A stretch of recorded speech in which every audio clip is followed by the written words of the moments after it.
रस चूह के बर जवानी के पहाड़ नहीं लागे। रस चूह के बर जवानी के पहाड़ नहीं लागे। जिन तोर संग बिहाव करही ओला जाड़ नहीं लागे। जिन तोर संग बिहाव करही ओला जाड़ नहीं लागे। रस चूह के बर जवानी के पहाड़ नहीं लागे। रस चूह के बर जवानी के पहाड़ नहीं लागे। जिन तोर संग बिहाव करही ओला जाड़ नहीं लागे। जिन तोर संग बिहाव करही ओला जाड़ नहीं लागे।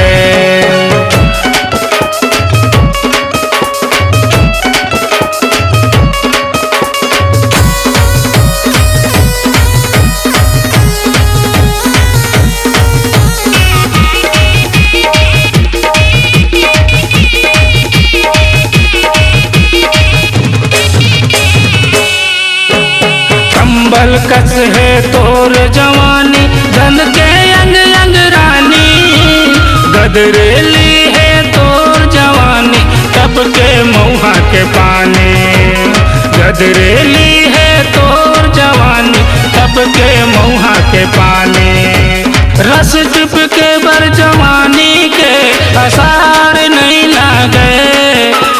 रस टिप के बर जवानी के असार नहीं लागे। जिन तोर संग बिहाव करही ओला जाड़ नहीं लागे। जिन तोर संग बिहाव करही ओला जाड़ नहीं लागे।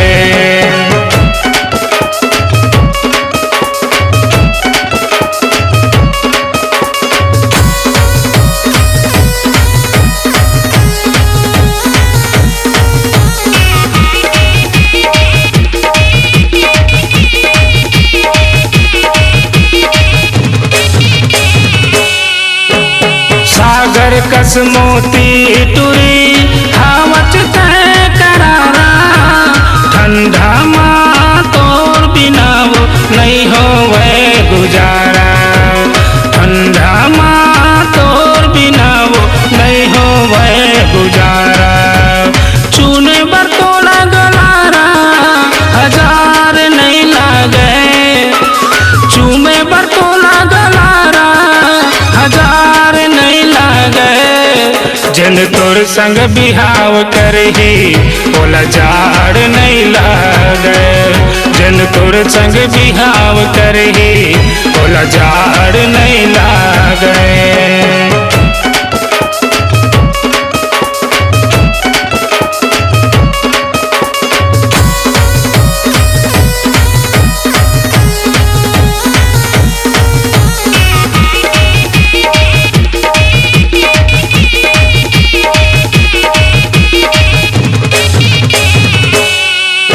गुलाब फूल कस होठ है रानी झूमे मोर बदन।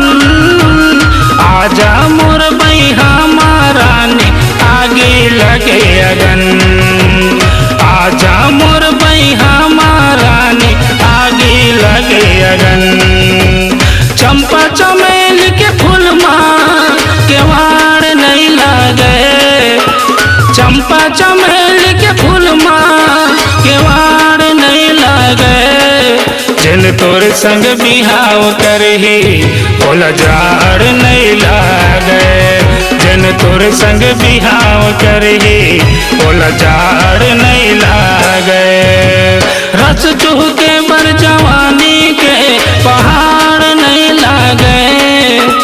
रस चूह के बर जवानी के पहाड़ नहीं लागे।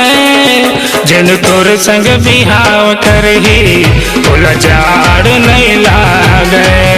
जिन तोर संग बिहाव करही ओला जाड़ नहीं लागे। जिन तोर संग बिहाव करही ओला जाड़ नहीं लागे। जिन तोर संग बिहाव करही ओला जाड़ नहीं लागे।